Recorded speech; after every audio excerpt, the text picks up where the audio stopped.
Hello YouTube! Today we're going to be making chicken piccata. The ingredient list is going to be below in the description box. And also make sure you hit subscribe above and make sure you put your comment below on a recipe idea that you would like me to make in a future episode. So I'm going to show you how to do a chicken breast half and also to butterfly it.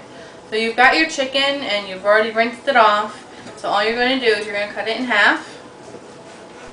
And then you're going to butterfly it, which means you're going to cut it horizontally, like this. Make sure you don't cut yourself. And you go almost to the end, not quite the end, and you just butterfly it open. If your chicken is still a little too thick, you can put it between two pieces of plastic wrap and use a meat hammer to pat it down to about 1/4 of an inch thick. We just cut it in half. Open it. Now that you have your chicken breast halves, what you're going to do is you're going to dredge them, and that's where we're going to take our flour, make sure that has our salt and pepper and our Parmesan cheese, and we've already rinsed the chicken, so we're going to place it into the flour. It's better if you use only one hand, that way you have one clean hand and one floured up hand, and make sure it's well coated. And then I'm going to place mine onto a plate until I get them all done. And then we're going to put them in the skillet.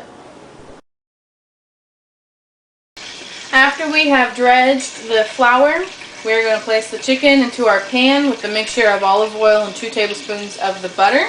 And the reason why we dredge the chicken is so that the chicken becomes slightly crispy. So we're going to place just 2 pieces into the pan. You don't want to overcrowd or the chicken will not cook evenly. And we're going to do this for about 3 minutes on each side. After about 3 minutes or until one side is golden brown, you're going to flip them. Just like that.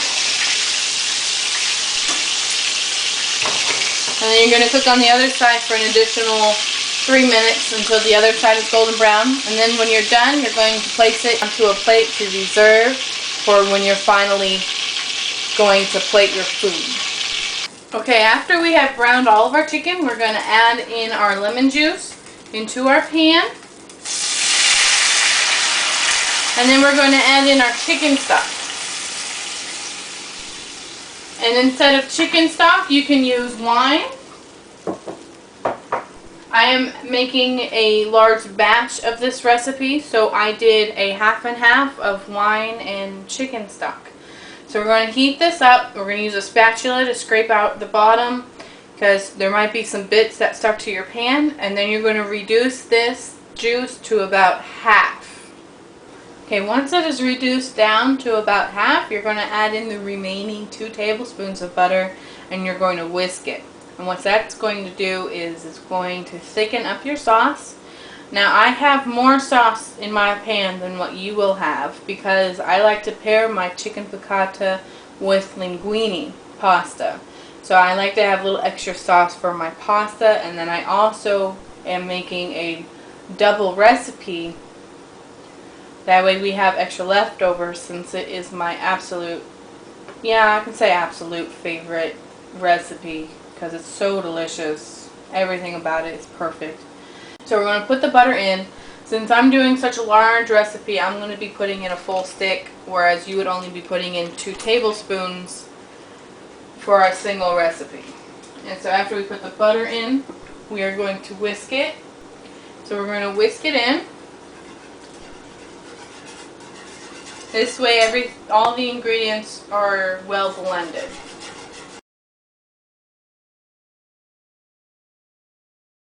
Now I like to have my sauces a little bit thicker, so you can either add flour or cornstarch, but if you do that, you need to make sure that your stove is off, otherwise the heat will cause it to clump up, and you'll just whisk it until it's well incorporated.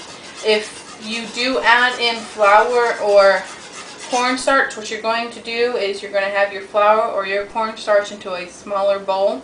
And then you're going to add in the hot liquid to it very slowly. Make sure it's stirred down very well so that there's no lumps. And then you'll add it to your main sauce. And then you'll just whisk it all in. And then after everything has been whisked together, you're going to put the sauce over the chicken. Okay, YouTube, so now that we've made our sauce, I put mine into this cup. If you happen to get lumps in yours, that's perfectly fine. All you need to do is strain it, and then it'll all be better. So what you're going to do is you're going to take the sauce, and you're just going to pour it over your chicken a little bit, like so. And then you're going to take your parsley, and you'll just sprinkle it over there. See? It'll look just like this, and then you can pair this with any type of vegetable that you want. I'm going to be making some green peas, and then you can also have your remaining white wine with your chicken if you happen to have used the white wine. I prefer the Apothic white. The Apothic series, both white and red, are delicious and they're my favorite.